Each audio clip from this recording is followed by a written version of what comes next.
आपको इस तरह से मोटिवेट कर रहे हैं, आपको इस तरह से अपने पक्ष में कर रहे हैं कि आप आइए, चुनाव लड़िए, हमारे साथ आइए, हम आपको जो है विधायक बनाएंगे। विधायक बनना आसान इतनी चीज़ें नहीं है कि हम आएंगे, नॉमिनेशन भर देंगे और विधायक बन जाएंगे। और राहुल गांधी की बात रही, राहुल गांधी जी एक अच्छे नेता देश के हैं। पिछले दिनों एक केंद्रीय मंत्री आए थे भागलपुर, उन्होंने एक शब्द कह दिया कि राहुल गांधी फलना है। जी न्यूज़ के रिपोर्ट्स में देख रहे थे कि बताया गया कि इतनी संपत्ति है उसकी, तो संपत्ति है तो आपको किस बात की तकलीफ है। आपने पदयात्रा किया और उस पदयात्रा का परिणाम क्या निकला? धीरे धीरे आप राजनीतिक रंग में आए, कुछ वैसे लोगों को अपने साथ लाना चाहते हैं जो माफिया हैं, बिल्डर हैं, शराब माफिया हैं। उन लोगों को अपने पक्ष में करने के लिए आपने एक दांव चल दिया कि हम सत्ता में आए तो शराबबंदी कराएंगे। एक ज्वलंत मुद्दा है जातिगत जनगणना। हमारी मांग है, हमारी पार्टी ने, बाबू लालू प्रसाद और तेजस्वी यादव जी ने लगातार देश भर में जातिगत जनगणना करवाने की मांग की है कि देश भर में जातिगत जनगणना होनी चाहिए। कौन पार्टी किस क्या बोलती है उससे हमें मतलब नहीं। हमारी पार्टी का स्टैंड क्लियर है कि हम जातिगत जनगणना के पक्ष में हैं, पूरे देश भर में हो गई है पीर पर्वत सी पिघलनी चाहिए, इस हिमालय से कोई गंगा निकलनी चाहिए। नमस्कार, मेरा नाम है आदित्य राज और आप देख रहे हैं युवा कनेक्शन। आज हम जो है एक ऐसे ही छात्र नेता जिनका नाम है उमर ताज, उससे जो है कुछ बातचीत करेंगे। ये वर्तमान में जो है राजद के भी जो है छात्र नेता हैं। उमर ताज जी, सबसे पहले तो आपका स्वागत है हमारे युवा कनेक्शन चैनल पर। धन्यवाद आदित्य जी, आप पुराने पत्रकार के तौर पर एक नौजवान हैं और आपका शुक्रिया युवा कनेक्शन का। मैं ढेर सारी शुभकामनाएं देता हूं, आपका आभार प्रकट करता हूं। क्या माहौल चल रहा है तिलका मांझी यूनिवर्सिटी के अंदर में, पहले ये बताइए। हमसे बेहतर तो आप बता पाएंगे कि आप पत्रकार हैं, एक आप इस यूनिवर्सिटी के स्टूडेंट हैं, कैंपस के में रहते हैं। जो वस्तु स्थिति विश्वविद्यालय की है पूरी तरह से अभी जो करंट सिचुएशन पिछले 1-2 दिन में हुई है कि यूनिवर्सिटी प्रशासनिक भवन पूरी तरह से जलमग्न है, छात्रावास खाली करा दिए गए हैं, पीजी गर्ल्स हॉस्टल्स और यूनिवर्सिटी के कॉलोनीज़ जो हैं वो खाली करा दिए। और वर्तमान शैक्षणिक स्थिति पर तो हर कोई अवगत है कि हो क्या रहा है। यहाँ का जो है वेबसाइट तक बंद रहता है, पानी यूनिवर्सिटी के अंदर है, कोई फाइल जो है बह जाएगा, क्या होगा, इस तरह की कोई व्यवस्था नहीं है। और आप जो है छात्र राजद से जुड़े हुए हैं, लेकिन फिर भी जो है छात्र राजद जो है कैंपस के अंदर में खामोश है। इस लचर व्यवस्था के खिलाफ कोई धरना प्रदर्शन नहीं हो रहा है। मैं छात्र राजद के कार्यकर्ता होने के नाते मेरी जो भी जिम्मेवारी है मैं ईमानदारी से उसे निभा रहा हूं। जो वस्तु स्थिति है उस पर मुखर होकर और खुलकर अपनी बातें, चाहे मीडिया प्लेटफॉर्म हो, लोगों तक हो, अधिकारियों तक हो, जिस भी माध्यम से हो, हमने पहुंचाया है। रही बात छात्र राजद क्या कर रहा है, तो वह नेतृत्व जाने, नेतृत्व को तय करना है कि वो कैसे डील करना चाहते हैं विश्वविद्यालय के छात्रों की परेशानी को, यहाँ के शिक्षकों की तकलीफ़ों को, शिक्षेतर कर्मचारियों की तकलीफ़ों को वो कैसे डील करना चाहते हैं वो जाने। और हम लगातार विश्वविद्यालय के अपनी आवाज़ को उठाते रहे हैं, चाहे वह पेंडिंग मामले हो, छात्र दरबार हो, लोकपाल की नियुक्ति हो और विभिन्न तरह के जो आरोपें लगी हैं। पिछले दिनों बताया गया कि इस्टेब्लिश डे के दिन विश्वविद्यालय में गिने चुने लोगों को अवार्ड दिया गया, किसी को जिनके ऊपर विभिन्न तरह के आरोप रहे थे। आपको एक याद होगा विश्वविद्यालय के अंगीभूत कॉलेज बीएन कॉलेज के कि वहाँ के प्रोफेसर इंचार्ज ने एक सीनेटर बनाया, स्टूडेंट कोटे से जो सीनेटर बने, उस सीनेटर को किस आधार पर बनाया गया। हमने जो डॉक्यूमेंट पेश किया रजिस्ट्रार के पास, उस रजिस्ट्रार डॉक्यूमेंट्स में खामियां थी। जिस तरह से टॉपर ही 95% में हुआ था पूरे बिहार भर में, उसको आपने स्टेट टॉपर से भी ज़्यादा अंक बताकर उन्हें भागलपुर विश्वविद्यालय का सीनेटर बना दिया। किस आधार पर? और कार्रवाई नहीं हुई। बदले में क्या मिला? बेहतर प्रोफेसर इंचार्ज होने का तोहफा मिला। यह दुर्भाग्यपूर्ण है विश्वविद्यालय के लिए कि जो कर्मचारी या जो प्रोफेसर या प्रोफेसर इंचार्ज ईमानदारी से और मेहनत से काम कर रहे हैं, उनके आत्मा को ठेस पहुंचा है। ये हम जहां तक समझते हैं। दूसरी बात, हम कल एक पेपर पढ़े थे दैनिक भास्कर, उसमें एक एनालिसिस था कि 3 महाविद्यालय हैं कि यहाँ पर प्राचार्य की जो नियुक्ति हुई है इसमें पूरी तरह से गड़बड़ी हुई है। सीनियर को दरकिनार करके जूनियर को बनाया गया है। इन चीज़ों को लगता है कि अगर हम काम कर रहे हैं और हम वरीय हैं, हमें जब जवाबदेही हमारी नहीं मिल पा रही है तो लगता है कि काम करने से उचित नहीं है जैसे चल रहा है। आप उदाहरण के तौर पर मुकेश सिंह को आपने प्राचार्य बनाया BASM कॉलेज, रफ़ीकुल हसन साहब उनके प्रबल दावेदार थे, लेकिन उनको PG भेज दिया गया। और उनको वहाँ पर प्रिंसिपल बना दिया गया। मारवाड़ी कॉलेज है, उसी तरह से आप मारवाड़ी कॉलेज देख लीजिए, TNV कॉलेज में SN पांडे से हैं, उनके लिए अर्चना साहब दावेदार थी, बन गए हैं और अच्छा खासा उनके लिए विवाद हुआ। इसके वजह से पूर्व DSW जोगेंद्र महतो ने इस्तीफ़ा तक दे दिया कि हम आपको 7 दिन का दे रहे हैं, बात आप अपना अनशन तोड़ दें, मैं आपको प्रिंसिपल बनाने की भरोसा दिलाता हूँ। लेकिन क्या हुआ, उन्हें प्रोक्टर बना दिया गया, विश्वविद्यालय बुला लिया गया, अधिकारी बना दिया गया। ये चीज़ें विश्वविद्यालय के लिए ठीक नहीं है। और हम एक छात्र नेता होने के नाते हमें भी लगता है दिल में कि एक समय हुआ करता था जब हम लोग अपने पीक आवर में स्टूडेंट यहाँ के कंटिन्यू क्लास करने आते थे, तो लगातार तमाम छात्र संगठन या वो खास करके छात्र राजद यहाँ पर पूरी तरह से सक्रिय रहा था। किसी भी ज्वलंत मुद्दे, छोटे से छोटे और बड़े से बड़े मुद्दे को लेकर विश्वविद्यालय प्रशासन के खिलाफ हमेशा हल्ला बोलता था। लेकिन पता नहीं भगवान जाने क्या हुआ है, हम में कमी है या हमारे लोगों में कमी है कि हम इन चीज़ों को ना अधिकारियों के सामने ना अखबारों के माध्यम से ठोस तरह से उठा नहीं पाते हैं। ये दुर्भाग्यपूर्ण है। प्रशांत किशोर जो है वो खास तौर पे युवाओं को जो है बहुत अच्छे से हैंडल करने की कोशिश कर रहे हैं। प्रशांत किशोर की राजनीति को आप किस रूप में देखते हैं? आने वाले 2025 में छात्र नेताओं की क्या कुछ भूमिका रहेगी?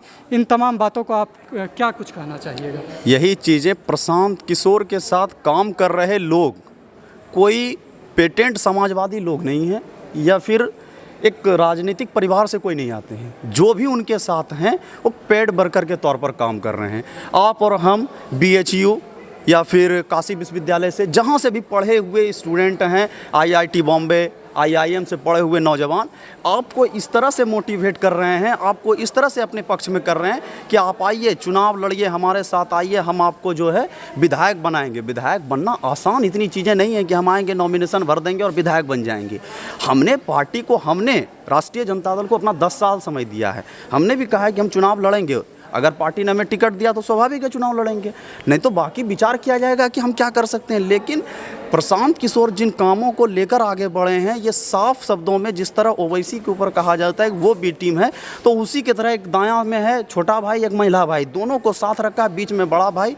भाजपा पूरी तरह से इन दोनों को चलाकर समाजवादी ताकतों को, चाहे वह राष्ट्रीय जनता दल हो, सेकुलर समाज और या सेकुलर जमात को कमज़ोर करने के लिए सिर्फ एक हथकंडा प्रशांत किशोर के रूप में अपनाया गया है, जो हम नहीं समझते हैं। लोगों ने कहा कि हम 243 सीटों पर सरकार बना लेंगे, आएंगे, शराबबंदी खत्म कर देंगे, 40 सीटों पर। गांधी की तस्वीर लगा करके शराब चालू करने के बाद जिस गांधी ने कल्पना की कि शराब से समाज में बुराइयां फैल रही हैं, आपने उससे तस्वीर को लेकर आपने पदयात्रा किया और उस पदयात्रा का परिणाम क्या निकला? धीरे धीरे आप राजनीतिक रंग में आए, कुछ वैसे लोगों को अपने साथ लाना चाहते हैं जो माफिया हैं, बिल्डर हैं, शराब माफिया हैं, उन लोगों को अपने पक्ष में करने के लिए आपने एक दांव चल दिया कि हम सत्ता में आए तो शराबबंदी कराएंगे। इस तरह से आप चाहते हैं कि फंडिंग की उगाही हो जाए, हम समाजवादी जमात को कमज़ोर कर दें और नौजवानों को पूरी तरह से एक समझा जाए कि गुमराह करने का तरीका बना लिया गया है, कि नौजवानों को एक स्वप्न दिखाया जा रहा है कि नहीं, तुम आओगे हमारे साथ तो हम तुमको विधायक बनाएंगे।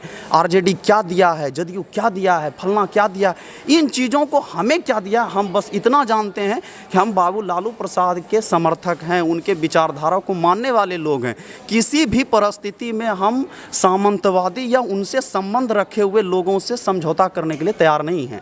और रही बात छात्र नेताओं और नौजवानों के आने वाले 2025 के भूमिका में, यहाँ पर स्वामी विवेकानंद की भूमि रही है। स्वामी विवेकानंद को मानने और पढ़ने वाले लोग हैं, उन्होंने कहा था युवाओं को आगे आना चाहिए। हम समझते हैं कि 2025 का चुनाव है, हम नौजवान 25 के चुनाव में पूरी मजबूती के साथ हम आदरणीय तेजस्वी यादव जी को मुख्यमंत्री बनाने के लिए और नई सरकार गठन करने के लिए, ताकि इस राज्य का जो विकास रुका हुआ है, जहां लगातार पुल पुलिया गिर जा रही है, उस पुल पुलिया को गिरने वाले और गिराने वाले लोगों पर कार्रवाई हो सके, इसके लिए हम चाहते हैं कि तेजस्वी यादव जी के नेतृत्व में नौजवान साथ आएंगे और राज्य में एक जन कल्याणकारी सरकार बनाएंगे, और ये सब नौजवानों के साथ आने से हो सकता है। एक अंतिम सवाल मेरा कि जो है अभी हम देखें कि राष्ट्रीय स्तर पे जो है 1 नेशन 1 इलेक्शन की बात हो रही है। अगर हम कहें तो राहुल गांधी जो है वो जातीय जनगणना को लेकर के बात कर रहे हैं। पिछले दिनों देखा जाए तो मुस्लिमों के साथ अधिकारों को लेकर के भी कई तरह की बातें जो है वो सामने आई। तमाम राष्ट्रीय मुद्दे जो कि कहीं ना कहीं युवाओं से जुड़े हुए हैं और भविष्य में जो है इसको लेकर के जो है राजनीति और भी तेज होने वाली है। इसको आप किस रूप में देखते हैं, वन नेशन इलेक्शन, जातीय जनगणना, इन तमाम मुद्दे को? हमने कल दैनिक भास्कर का एक रिपोर्ट पढ़ा था जिसमें बताया गया कि 2029 के लोकसभा चुनाव के बाद या लोकसभा चुनाव के साथ ही तमाम स्टेटों में चुनाव कराए जाएंगे विधानसभा के। सबसे बड़ा कार्यकाल अगर होगा तो अभी जहां चुनाव होने वाले हैं महाराष्ट्र में और एक जगह और के हैं, कश्मीर में भी चुनाव होने हैं, तो इन सब चीज़ों को लेकर बिहार में 7 महीने 3 साल 7 महीने का कार्यकाल होगा। वन नेशन वन इलेक्शन के तहत कराने के लिए हमारी पार्टी ने जो सहमति दिखी, हमने रिपोर्ट्स में देखा कि हमारी पार्टी ने अपनी सहमति जताई है कि कराया जाए, लेकिन इससे कहीं ना कहीं लोगों में एक अलग सा रुआब पैदा हो जाएगा कि हम चुने, और चुनाव के समय में भारतीय जनता पार्टी एक अलग अलग हिंदू मुस्लिम जैसे धार्मिक मुद्दों को लाकर चुनाव लड़ती हैं और इन चीज़ों से लोग जनता को नुकसान होगा। रही बात आपने कहा कि वक्फ एक ज्वलंत मुद्दा है, जातिगत जनगणना हमारी मांग है। हमारी पार्टी ने, बाबू लालू प्रसाद और तेजस्वी यादव जी ने लगातार देश भर में जातिगत जनगणना करवाने की मांग की है कि देश भर में जातिगत जनगणना होनी चाहिए। कौन पार्टी क्या बोलती है उससे हमें मतलब नहीं। हमारी पार्टी का स्टैंड क्लियर है कि हम जातिगत जनगणना के पक्ष में हैं, पूरे देश भर में हो। हमने आंदोलन भी पिछले दिनों किया है, इसके लिए धरना दिया था। और रही बात अगली कि अभी प्रशांत किशोर का आपने बात किया कि प्रशांत किशोर जी ने कहा कि हम मुसलमानों को हक दिलाना चाहते हैं, मुसलमान के बच्चे पढ़ते लिखते नहीं हैं, बेरोज़गार रह जाते हैं, पंचर बनाते हैं, ये करते हैं। भाई मुसलमानों के जो सबसे बड़े वक्फ हुए वो वोट नहीं था, वक्फ था। वक्फ को जो ज़मीन दिया गया है वो ज़मीन किन की थी? प्रधानमंत्री जी के घर से लाए थे? नहीं ना। ये ज़मीनें हमारे बाप दादाओं ने जो आपको वक्फ किया था वो ज़मीनें हैं। आज उन मुद्दों पर प्रशांत किशोर या उनके संगठन के लोग क्यों नहीं बोलते हैं, फिर चुप क्यों हैं? हमारी संपत्ति है भाई, हम पर आपका अधिकार किस बात का? आप मंदिर के पास संपत्ति हैं, मस्जिदों के पास संपत्ति हैं, मठ के पास है, गुरुद्वारों के पास है, सिर्फ मुसलमानों को टारगेट किस आधार पर? या जातीय द्वेष फैलाकर देश में राजनीति करना चाहते हैं, या जातीय द्वेष फैलाकर देश में सत्ता में बने रहना चाहते हैं, या सीधे सीधे देश के संघीय ढांचा पर, वक्फ की संपत्ति के साथ छेड़छाड़, संघीय ढांचा पर छेड़छाड़ है कि किसी भी व्यक्ति के संपत्ति पर, यह सरकारी संपत्ति है नहीं, वो जो ज़मीन हमारी ज़मीन है, हमारा कोई विरासत नहीं है, आदित्य जी हम आपको दे देते हैं, आप रखिए, हमने आपको रजिस्ट्री कर दिया, आपके नाम से कर दिया, वक्फ कर दिया। उसी तरह से एक सरकार, एक संस्था है, गरीबों को हमारी वक्फ काम आती है कि ये ज़मीनें कोई काम की नहीं है, हम अपनी वक्फ को दे देते हैं, ये अपनी सुविधाओं के अनुसार इस्तेमाल करेंगे। फिर सरकार इसमें दखल अंदाजी क्यों? एक प्रोपेगेंडा बनाया गया कि फलना देश का स्क्वायर फीट वक्फ की संपत्ति से कम है, मतलब 3800 कुछ स्क्वायर फीट का 38,000 जो हमने देखा है जी न्यूज़ के रिपोर्ट्स में देख रहे थे कि बताया गया कि इतनी संपत्ति है उसकी। तो संपत्ति है तो आपको किस बात की तकलीफ़ है? हमने ऐसा तो नहीं कहा कि इस पर हॉस्पिटल नहीं बनाइए, हमने ऐसा नहीं कहा कि कॉलेज नहीं बनाइए, जो सार्वजनिक और जन कल्याणकारी के लिए इस्तेमाल होती हैं। वक्फ और हमारी समाज हमेशा आपके साथ खड़ी रही है। इन चीज़ों को, वक्फ की संपत्ति, हम समझते हैं कि वक्फ पर मुद्दे पर प्रशांत किशोर का ना बोलना कहीं ना कहीं दोहराता है, दिखाता है कि आप मुसलमानों को राजनीतिक रूप से बांझपन का करना चाहते हैं, बांझ बना देना चाहते हैं। जो भी पार्टियां हमें थोड़ी सी तरजीह और इज्जत देती हैं, आप हमें राजनीतिक तौर पर बेसहारा कर देना चाहते हैं। इसी मुद्दे से आए हैं। और राहुल गांधी की बात रही, राहुल गांधी जी एक अच्छे नेता देश के हैं। पिछले दिनों एक केंद्रीय मंत्री आए थे भागलपुर, उन्होंने एक शब्द कह दिया कि राहुल गांधी फलना हैं।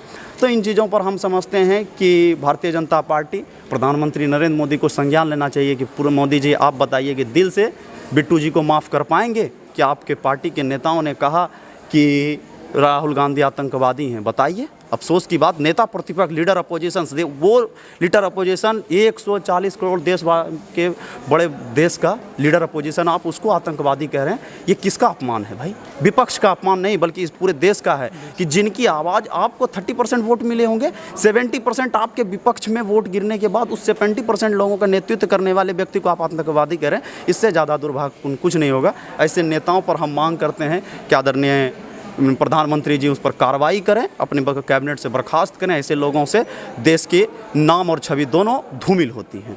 चूँकि छात्र नेताओं के पास में काफ़ी कुछ बोलने के लिए होता है, इतने कम समय में जो है सारे बातों को नहीं लिया जा सकता है। हम पुनः कोशिश करेंगे इनसे जो है और विस्तृत बातचीत करने के लिए। तब तक आप हमारे जो है वीडियो में बने रहिए और हमारे चैनल को सब्सक्राइब कर लीजिए। हमारी यह रिपोर्ट आपको कैसी लगी कमेंट करके ज़रूर बताइएगा। धन्यवाद।